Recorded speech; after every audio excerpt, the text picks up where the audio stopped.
So today I will discuss the chapter number 3 of NCERT, pair of linear equation in two variables.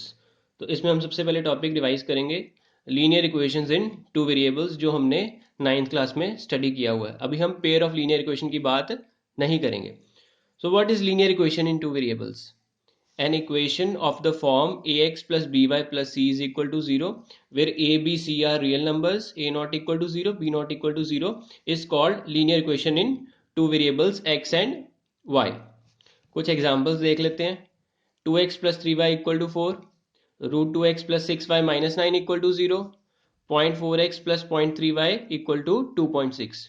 ये तीनों examples हैं linear equation in two variables x and y की.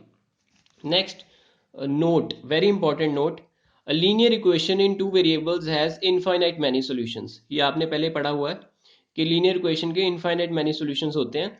उसका geometrical meaning ये होता है कि जैसे एक लाइन है हमारे पास, स्ट्रेट लाइन, उस पे इनफाइनाइट मैनी पॉइंट्स लाई करते हैं और वो इनफाइनाइट मैनी पॉइंट्स क्या होते हैं उस लाइन के solutions.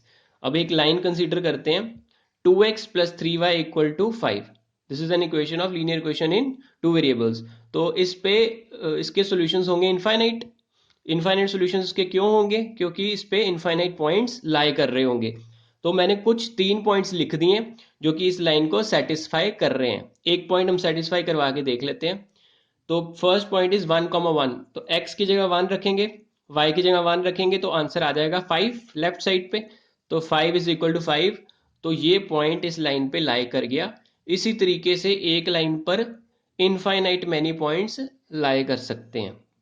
So this was the basic introduction of linear equation in two variables. Now we will come on to the main topic of class 10th which is pair of linear equation in two variables. अब नाम से पता लग रहा है pair है, तो pair का मतलब ही क्या है, हमारे पास दो लीनियर इक्वेशंस होंगी. तो उसका हम डेफिनेशन देखते हैं. The general form for a pair of linear equations in two variables x and y is general form pair of linear equations की. जैसे लीनियर इक्वेशन की फॉर्म होती थी ax plus b y plus c is equal to 0. अब pair of linear equation की form है a1x b1y plus c1 equal to 0, a2x plus b2y plus c2 equal to 0. ये इसकी कुछ वैल्यूज हैं जैसे कि a1 b1 c1 a2 b2 c2 are real numbers. ये आपको एज इट इज याद होना चाहिए. और इसकी जो कंडीशन है वो ये है a1 square plus b1 square not equal to 0 and a2 square plus b2 square not equal to 0. ये आपने एज इट इज याद रखनी है फॉर 1 मार्क क्वेश्चंस. तो किसी भी पेयर ऑफ लीनियर इक्वेशंस को हम रिप्रेजेंट कर सकते हैं दो तरीके से. एक अलजेब्राइक वे से और एक हम ग्राफिकल रिप्रेजेंट कर सकते हैं हम अपनी पेयर ऑफ लीनियर इक्वेशंस को. तो फर्स्ट मैंने आपको एक एग्जांपल दिया अलजेब्राइक वे की. जैसे हमारे पास पेयर ऑफ लीनियर इक्वेशंस हैं 2x plus 3y plus 4 is equal to 0 and 4x minus 1y plus 2 is equal to 0. तो आप दोनों को एक साथ कंसीडर करोगे तभी हम उनको बोलेंगे pair of linear equation in two variables. एक लाइन का कोई मतलब नहीं है. पेयर ऑफ लीनियर इक्वेशंस में दोनों लाइन हमें एक साथ कंसीडर करनी होती है. Okay, next is graphical representation of pair of linear equations. तो ग्राफिकली हम जानते हैं कि या तो पेयर ऑफ लाइंस इंटरसेक्टिंग हो सकती हैं, या वो हो सकती हैं पैरेलल, या वो हो सकती हैं कोइंसिडेंट. कोइंसिडेंट का मतलब होता है कि एक लाइन के ऊपर दूसरी लाइन सुपर इम्पोज कर रही हो, उसे हम बोलते हैं कोइंसिडेंट लाइंस. तो अब तीनों का हम एक एग्जाम्पल लेते हैं, उससे हमें क्लियर हो जाएगा कि किस केस में इंटरसेक्टिंग लाइंस आएंगी और किस केस में पैरेलल और किस केस में कोइंसिडेंट. तो आइए नेक्स्ट एग्जाम्पल करते हैं इसकी. सो we have example 3 of NCERT book. Two rails are represented by the equations x plus 2y minus 4 is equal to 0 and 2x plus 4y minus 12 equal to 0. Represent this situation geometrically. हमको अब geometrically इसको represent करना है या graphically आप कह सकते हो. तो फर्स्ट ऑफ ऑल हम बात करेंगे इस रेल की. इसको हम मान लेंगे रेल A. जैसे हमारे जिस पे ट्रेन जाएगी, जैसे ये दो रेल्स हो गई, जैसे एक रेल A एक रेल B. आपको वैसे पता ही है रेल्स की जो रिप्रेजेंटेशन होती है वो होती है पैरेलल फॉर्म में, बट हम देखते हैं कि हमारी कैसी फॉर्म आती है, इसको हम ग्राफिकली सॉल्व करके देखते हैं। तो first real is x plus two y minus four is equal to zero. यहाँ से हम क्या करेंगे, y की वैल्यू निकाल लेंगे। ये आपकी मर्जी है, आप y की वैल्यू भी निकाल सकते हो, आप x की वैल्यू भी निकाल सकते हो। मैं y की वैल्यू निकाल रहा हूँ। 2y is equal to 4 minus x, y की वैल्यू आ गई 4 माइनस एक्स बाय 2। अब आपने इसको रिप्रेजेंट करना है ग्राफिकली, तो इसका रूल्स मैंने आपको पहले भी बताए हुए हैं। एक बार आपने x को 0 सब्सटीट्यूट कर दिया, आपने इस तरीके से x को सब्सटीट्यूट करना है कि y हमेशा इंटीजर फॉर्म में आए। ठीक है, दोबारा सुन लो, आपने यहाँ पे x क्या पुट करना है, एक ऐसा x पुट करना है कि आपका y जो है एक इंटीजर फॉर्म में आए, उससे हमारा प्लॉट करना आसान हो जाता है। ठीक है, तो x की वैल्यू हम लेंगे पहले 0, तो पुट कर देते हैं x को 0, तो y आ जाएगा 4 minus zero by two which is 2। Next x को पुट कर देते हैं 4, तो y आ जाएगा 4 minus four by two that is 0 by two, 0 by two is 0। इसको हम टेबल ड्रॉ कर लेंगे एक्स वाई, एक्स 0 था तो y आया था 2, एक्स 4 था तो y आया था 0। तो ये हमारा फर्स्ट टेबल हो गया कंप्लीट। अब रेल बी पर आते हैं। सिमिलरली आपने उसी तरीके से करना है, आपने यहाँ से y की वैल्यू निकाल लेनी है। 4y is equal to 12 minus two x, y की वैल्यू आ जाएगी 12 minus two x by 4। Again आपने x को पहले 0 पुट किया, तो y आ जाएगा आपका 12 बाई 4 विच इज 3। नाउ आपने x को पुट किया 6, तो y आ जाएगा 12 minus two into six by four which is 0। आपने इसको अगेन टेबल में ड्रॉ कर लिया, x 0 पे y 3, 0 पे y 3, x 6 पे y 0।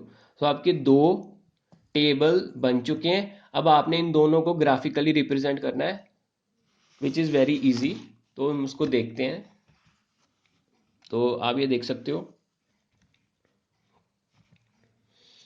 सबसे पहले आप एक्स वाई एक्सिस ड्रॉ कर लोगे, उसमें अब रेल ए के पॉइंट्स थे 0,2, 0,2 हमेशा लाई करेगा वाई एक्सिस पे, और दूसरा पॉइंट था 4,0, और रेल बी के जो थे पॉइंट्स वो थे 0,3 एंड 6,0। तो ये हो गई आपकी रेल बी। अब दोनों को स्केल से बिल्कुल स्ट्रेट लाइन ड्रॉ कर लेनी है। तो ये देखो मैंने लिख भी दिया, ये क्या रिप्रेजेंट कर रही हैं ज्योमेट्रिकली, ये रिप्रेजेंट कर रही हैं पैरेलल लाइंस। तो आप डायमेंशंस ऐसे भी दे सकते हो इसके, मैंने स्केल लिखा हुआ ऊपर, स्केल है इसका 1 box is equal to 1 unit. ठीक है, स्केल भी इंपॉर्टेंट है बिकॉज हमने एक एक यूनिट का डिफरेंस रखा है, तो एक बॉक्स जो है वो रिप्रेजेंट कर रहा है एक यूनिट को। ठीक है, आप इसको नोट कर लो। नेक्स्ट क्वेश्चन पे चलते हैं।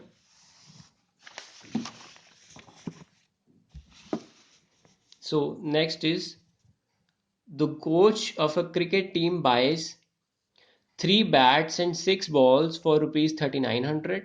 Later she buys another bat and 3 more balls of the same kind for rupees 1300. Represent this situation algebraically and geometrically. ठीक है, तो इसमें यह है कि आपने कॉस्ट ऑफ वन बैट मानना है रुपीज एक्स, और कॉस्ट ऑफ वन बॉल मानना है रुपीज वाई।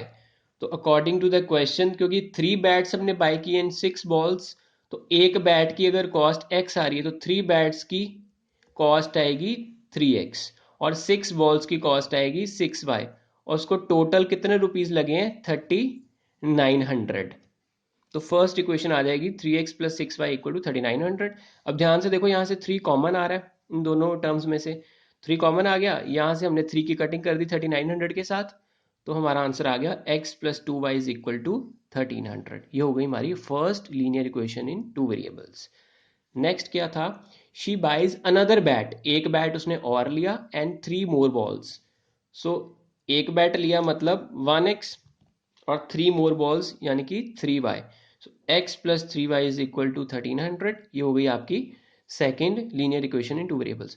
तो ये रिप्रेजेंटेशन हो गई अलजेब्राइकली।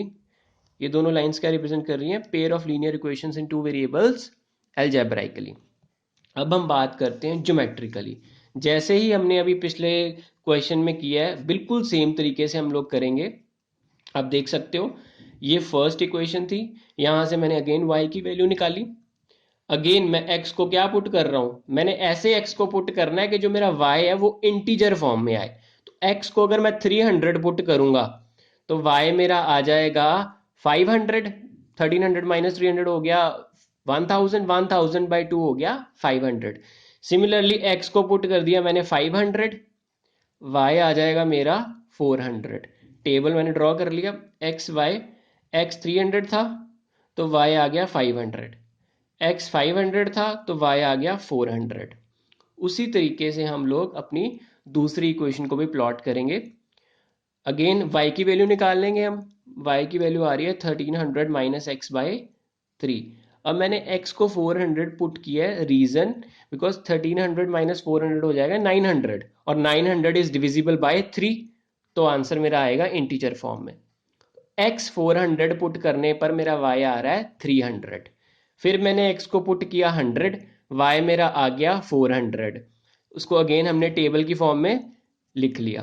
तो ये बन गए टेबल। अब हम दोनों को प्लॉट कर देंगे हमारे ग्राफ पर। तो ग्राफ देखते हैं।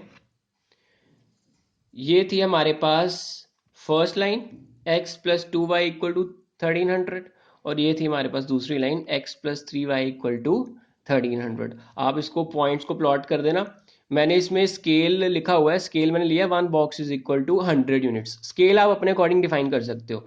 ये देखो मैंने स्केल में 0, 100, 200, 300, 400, 500 अप टू सो ऑन, और वाई एक्सिस पे भी मैंने 100, 200, 300 अप टू सो ऑन। ठीक है, तो ये हो गई हमारी line 1, x plus 2y equal to 1300। वो पॉइंट्स टेबल के अकॉर्डिंग आप इसको प्लॉट कर सकते हो। ये दूसरी लाइन हो गई। अब देख सकते हो ये लाइंस एंड पर जाके मीट कर रही हैं। तो जब लाइंस इंटरसेक्ट करती हैं तो उन लाइन को हम क्या बोलते हैं, इंटरसेक्टिंग लाइंस। तो हमने दो केसेस आज डिस्कस कर लिए, एक इंटरसेक्टिंग लाइंस का और एक पैरेलल लाइंस का। नेक्स्ट क्लास में हम इसको आगे कंटिन्यू करेंगे, और आप अपना होमवर्क नोट कर लो, example 1-2 of NCERT and from exercise 3.1 sum number 3. Thank you.